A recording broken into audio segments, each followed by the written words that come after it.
bulan puasa melihat cewek seksi di TikTok. Ya ini melihat cewek seksi di TikTok ini batal nggak Gus puasanya Gus ini? Puasa secara zahirnya nggak batal. Maksudnya nggak kok terus batal, terus dia wajib qadha enggak. Oh, Cuma ada hadis Rasulullah bersabda, khamsun yufattirna shaim, al-ghibah wan namimah wan nadharu bisyahwat. Ya. 5 perkara itu yang membatalkan puasa, maksud Rasulullah membatalkan pahala puasa. Pahalanya puasa. Kalau puasanya syahwat, melihat disertai dengan syahwat. Assalamualaikum warahmatullahi wabarakatuh. Pemirsa yang berbahagia, jumpa dengan Al-Oramah di podcast RMI NU Purworejo. Malam ini kita kedatangan tamu istimewa. Beliau menjadi idola para cewek-cewek muda tentunya ya. Dan beliau ini seorang tokoh intelektual muda Islam dan aktif menulis dalam berbagai artikel agama Islam. Ada Aswaja Muda, kemudian di NU Online. Beliau sangat aktif ya. Alhamdulillah kita jumpa dengan Gus Rif'an Hakiki. Assalamualaikum Gus. Waalaikumsalam warahmatullahi wabarakatuh. Gimana kabarnya ini? Alhamdulillah. Puasanya lancar. Alhamdulillah. Enggak ada yang belum tak tanya Ustaz. Enggak ada yang lancar. Oke, alhamdulillah. Ini saya boleh langsung interupsi ini ya. Gimana Gus? Tadi embel-embelnya profilingnya itu terlalu tinggi. Oh. Kenapa kok terlalu tinggi Gus? Terlalu tinggi itu nanti apa ya? Kalau bahasa orang Jawa Timur, daerah Tapal Kuda itu ngeletek. Apa itu Ngeletek itu gini, kalau di syair Arab biasanya di pelajaran nahwu itu ada bait antas ma'abil mu'aidi khairun min antarohu. Kabarnya itu lebih indah daripada realita. Oh, seperti itu. Tapi ketika mendengar cerita seolah wah, ternyata ketika menyaksikan sendiri wah, ternyata wahnya wah ke bawah bukan wah ke atas. Gak masalah Gus, tapi kan orang-orang itu kan memandangnya seperti itu. Kalau jenengan itu menurut jenengan siapa ini? Nah, ini kebanyakan orang karena kalau dilihat jenengan itu aktif juga di sosial media, di tulisan-tulisan itu mulai aktif ya. Ini sudah besar ya Gus, si kecilnya sudah mulai besar ya Gus. Sudah besar. Ya, ini memang beliau ini aktif ya guys, menulis dan juga seringkali ada orang-orang bertanya tentang keilmuan Islam. Beliau ini bisa menjawab dengan singkat, padat dan ini boleh diminum ya? Oh, boleh Gus, silakan Gus, ini boleh. Ini sudah nyusu biar kuat ya Gus ya. Jahe. Oh, susu jahe ya Gus. Oke Gus, jadi kita nanti akan ngobrol-ngobrol mungkin tentang Ramadan karena sekarang aja nggak usah nanti. Ya nanti Gus, kalau sekarang nanti pastinya Gus. Oke, kita di Ramadan ini kan sebenarnya banyak sekali pertanyaan. Langsung serius ini. Iya, ya serius-seriusnya serius santai ya. Siap. Jadi banyak pertanyaan-pertanyaan anak muda ini Gus. Misalkan mereka kan awam sekali dengan agama, tapi mereka pingin sekali belajar agama itu dengan mudah. Itu gimana caranya Gus? Belajar agama dengan mudah dan tapi bener gitu loh, nggak salah jalan.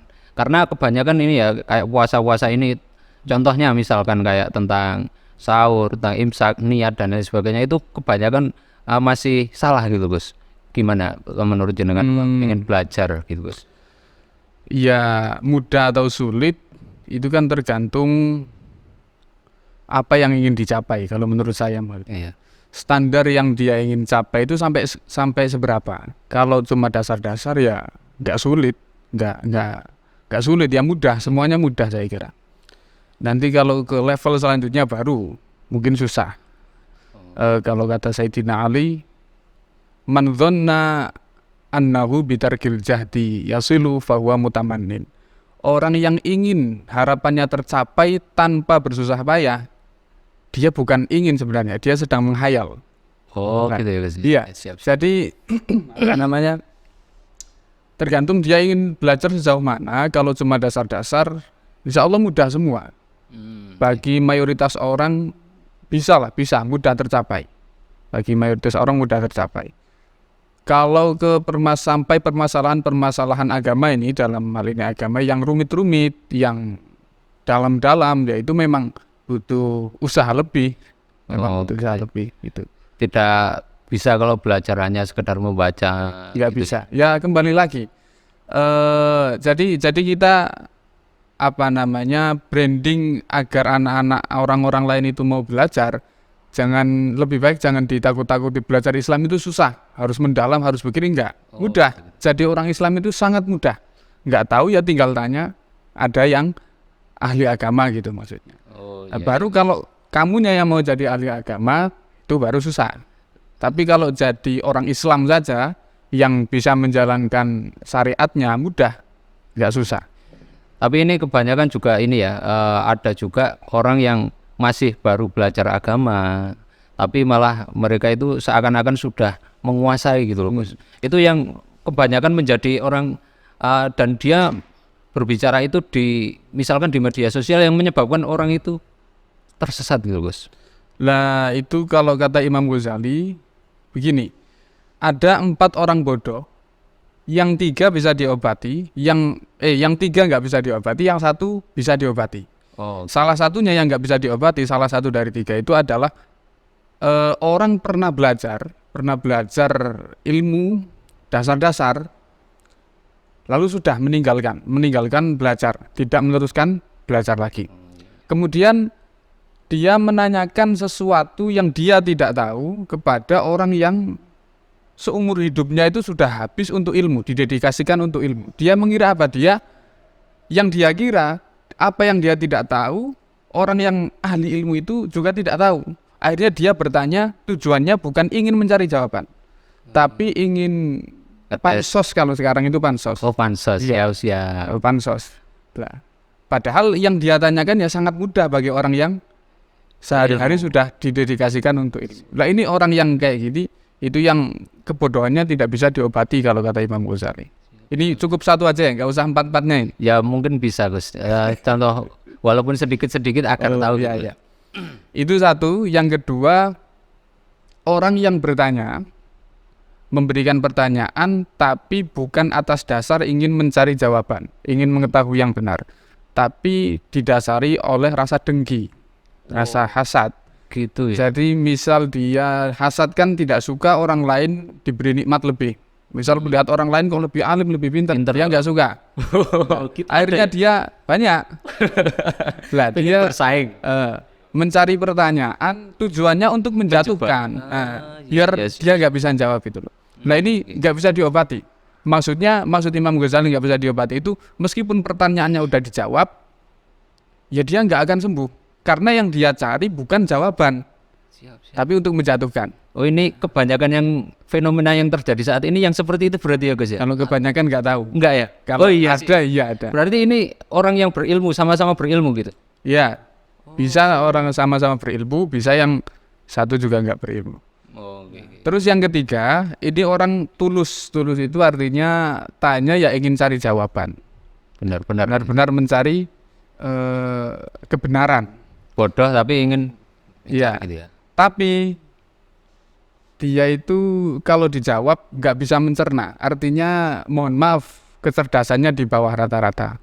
Gitu. Nah ini kalau kata Imam Ghazali, kebodohannya nggak bisa diobati dengan menjawab pertanyaan, karena dijawab pun dia nggak paham, utikiranya anda. Siap. Nah yang seperti ini itu lebih baik diarahkan ke hal yang lebih bermanfaat bagi dia. Misal dia menanyakan pertanyaan yang sulit, dijelaskan itu nggak bakal paham. Nanti diarahkan dia diarahkan untuk belajar sesuatu yang lebih mudah. Seperti dulu itu sahabat pernah tanya tentang hilal. Yas'alunaka 'anil ahillah. Itu di Quran ada itu. Para sahabat bertanya pada Rasulullah, hilal itu apa ya Rasulullah? Lah, tapi oleh Rasulullah nggak dijawab hilal itu apa. Tidak didefinisikan, dalam arti nggak dijawab itu tidak didefinisikan hilal itu adalah benda langit yang muncul setiap awan bulan, gitu ya. itu sebagai apa bentuknya seperti ini, seperti bulan sabit dan lain-lain enggak. Iya. Nah, tapi dijawab oleh Rasulullah di Al-Qur'an itu hilal itu fungsinya adalah qul hiya mawaqitun linnas.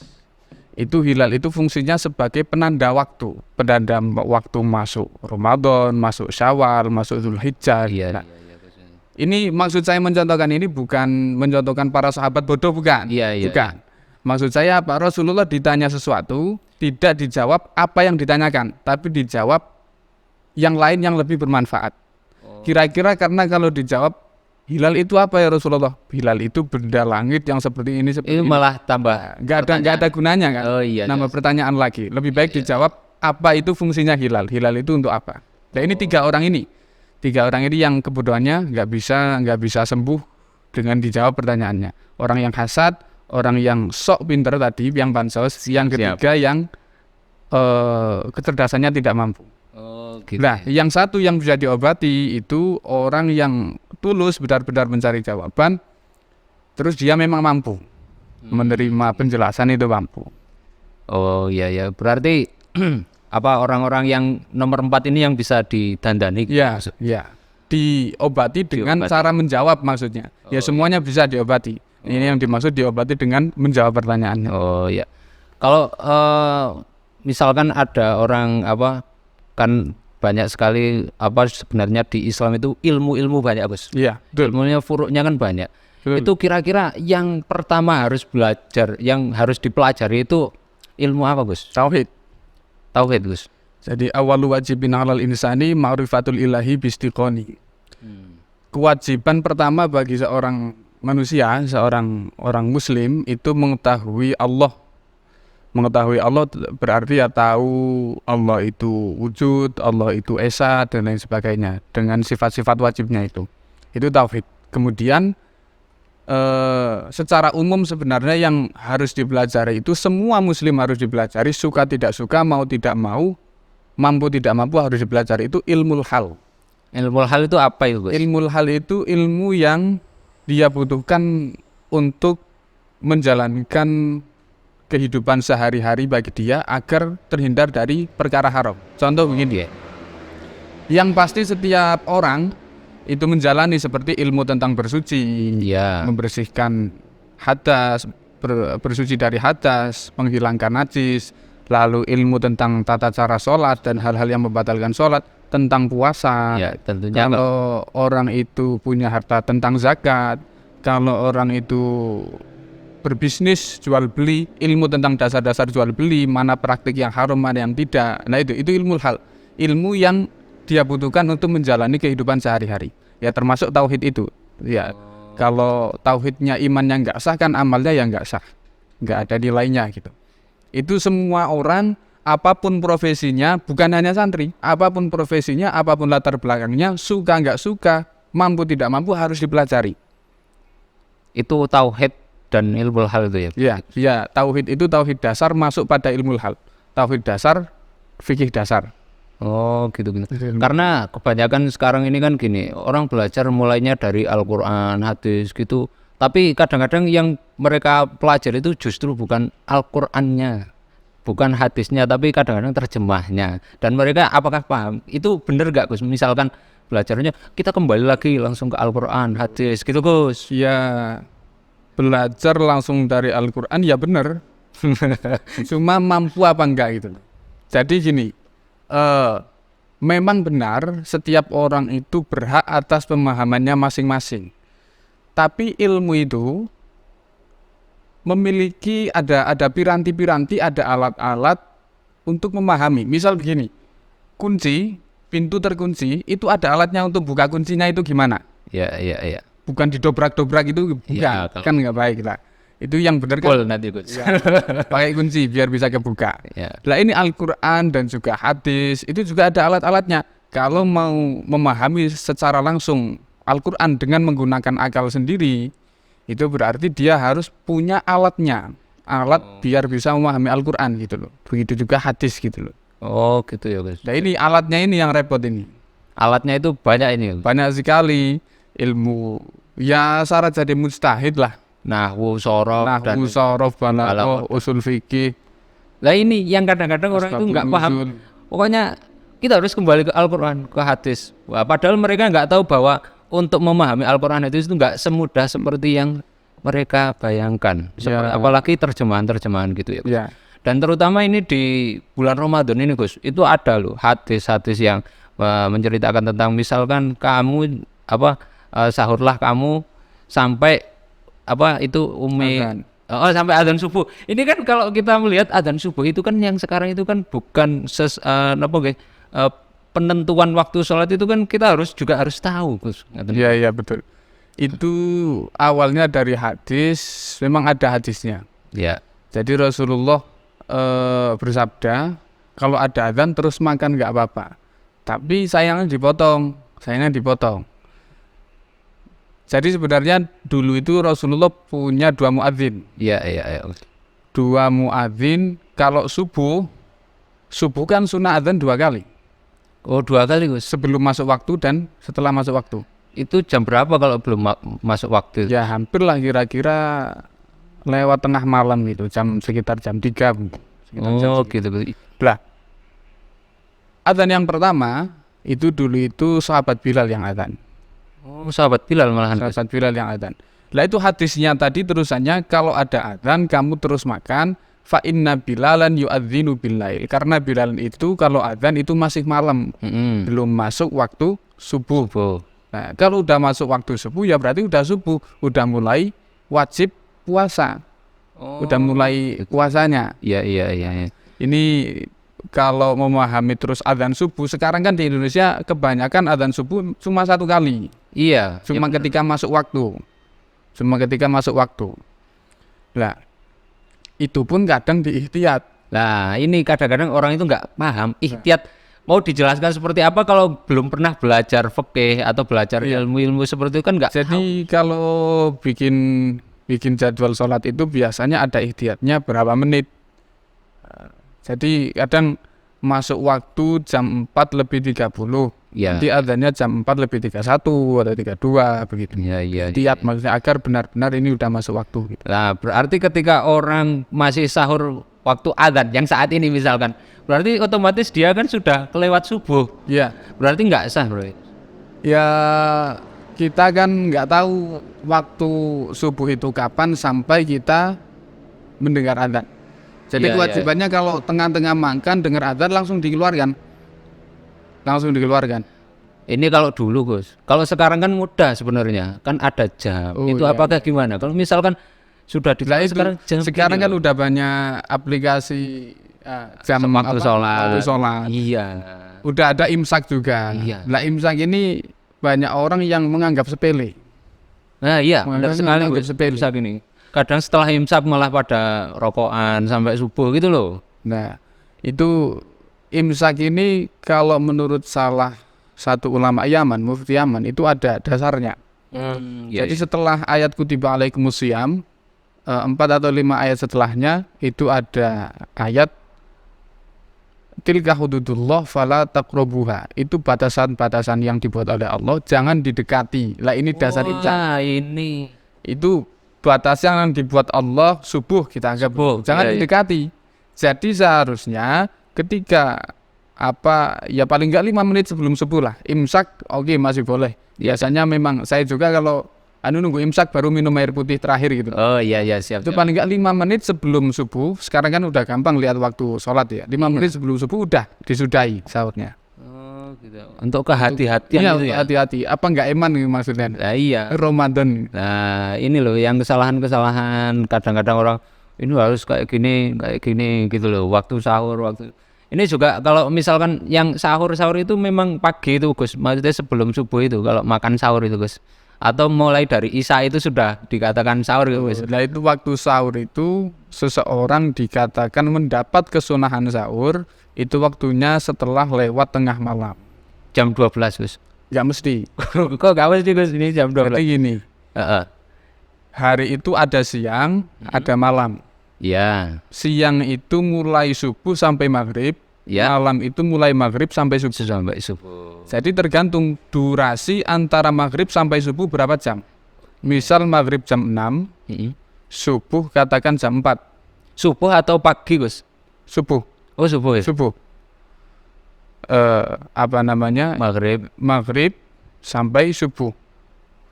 Maghrib jam 6, subuh jam 4. Iya, ya, misalkan. Itu kan berarti 10 jam misalnya ya. Iya, ya. 10 jam. Lah berarti dibagi 2. Oh, gitu. Dibagi 2. Berarti kan 5 jam. Iya. Kita hitung 5 jam setelah ini, setelah maghrib. Maghrib jam 6, 5 jam setelahnya jam 11. Itu tengah malam. Lewat jam 11 itu sudah lewat tengah malam. Itu sudah bisa dikatakan sahur dan mendapatkan kesunahan sahur gitu ya. Iya. Oh, ya, Gus. Ya, ini jadi buat pemirsa di rumah agar mengetahui bahwa salah satu kesunahan berpuasa itu makan sahur dulu. Dan makan sahur kalau sebaiknya memang di akhir, tapi jangan sampai terlewat. Iya, gitu ya. kesunahan mengakhirkan sahur itu selagi nggak sampai lewat waktunya. Ah, itu jangan sampai lewat waktunya. Ya.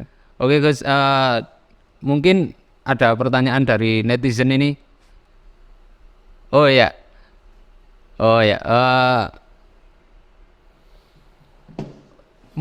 membasuh ini, Gus. Ada pertanyaan ini ya dari netizen. Kalau misalkan mandi di siang hari, Gus, ini untuk seger-seger. Ini bukan mandi yang sunnah atau wajib, Gus. Itu hukumnya gimana sih? Nggak apa-apa, cuma perlu hati-hati aja. Oh, gitu ya. Perlu hati-hati itu kalau mandinya itu mandi biasa, bukan mandi-mandi yang masyru'. Itu kalau ada yang masuk ke salah satu lubang telinga atau hidung atau mulut gitu ya. Iya. Kalau 7 lubang gitu ya. Iya. 7 apa berapa? Saya nggak ngitung. Nggak gitu ya. Ya jadi boleh-boleh aja mandi. Yang penting hati-hati itu. Yang penting hati-hati. Iya. Sama pas BAB BAB. juga hati-hati. BAB? Gimana itu? Maksudnya hati-hati Kalau gimana? pas ceboknya kok ada sedikit jari yang masuk sampai ke lubang itu batal. Loh. Itu kan batal. Untuk membersihkan, Gus. Lubangnya dibersihkan, Gus. Kok malah batal gimana? Iya batal. Kan udah masuk bagian dalam soalnya. Wah, Itu kalau mazhab Syafi'i batal. Mazhab Syafi'i. Tapi kalau yang udah terlanjur mungkin bisa ikut mazhab Imam Malik. Oh, yang sudah terlewat nggak masalah gitu ya. Tapi kalau yang belum ya hati-hati aja gitu. Nggak ada yang disokok-sokok gitu ya, Gus. Ya, oke. Jadi untuk kehati-hatian juga ini ya, karena waktu puasa itu kan salah satunya menahan itu juga untuk tidak masuk ke lubang-lubang itu ya, Gus. Termasuk cebok ini ya. Oke, jadi ketika mandi Pakai cotton bud juga. Oh, cotton bud. Nah, Lah. itu kalau sampai masuk ke dalam, nah itu sulit menggambarkan dalamnya sampai mana itu juga sulit. Loh, itu batasnya sampai berapa, Gus? Cotton bud gitu. Ya sebenarnya kalau untuk menggambarkan mana bagian kuping bagian luar mana yang bagian dalam itu yang sulit loh. Oh, iya. Maksudnya harus ada ada apa namanya alat bantu ajar. Kalau di sekolah itu alat bantu ajar, ada ilustrasinya. Oh, ilustrasi. Nah, dan itu pun sulit kalau sudah tahu ilustrasinya itu bagiannya. Terus kita praktekkan itu sulit yang mana ya? Kan nggak pernah lihat dalamnya kuping kita. Iya. Jadi lebih baik hati-hati. Kalaupun misalnya sudah terlanjur atau terpaksa seperti itu, bisa mengikuti pendapat Imam Ghazali. Apa Imam itu? Ghazali itu masuk lewat kuping nggak membatalkan. Khusus kuping atau Kuping, telinga? khusus telinga ya. Oh. Jadi kalau Tapi kalau telinga kan ya biasanya memang untuk membersihkan itu kan pakai cotton bud atau pakai yang alat kesehatan itu. Iya. Kalau misalkan yang celak gitu, Gus. Celak kan ada yang masuk. nggak apa-apa. Oh, kalau celak Lewat mata nggak apa-apa. Oh, lewat mata nggak apa-apa ya, Gus. Oke. Jadi Obat tetes mata itu nggak apa-apa. oh, obat tetes mata nggak apa-apa ya? Nggak apa-apa. Oh iya, ini buat netizen ya. Kalau misalkan kecolok ini ada kotoran di mata terus pakai obat tetes mata itu nggak apa-apa ya. Oke, dan juga ini ada pertanyaan lagi, Gus. Misalkan tadi udah kan ya, batalkah apa ini?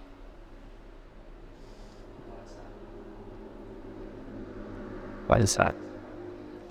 Batalkah puasa seseorang ketika siang hari bulan puasa melihat cewek seksi di TikTok?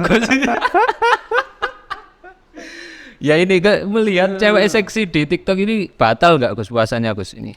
Puasa secara zahirnya nggak batal. Maksudnya nggak kok terus batal, terus dia wajib qadha enggak. Oh, Cuma ada hadis Rasulullah bersabda, khamsun yufattirna shaim, al-ghibah wan namimah wan nadharu bisyahwat. Ya.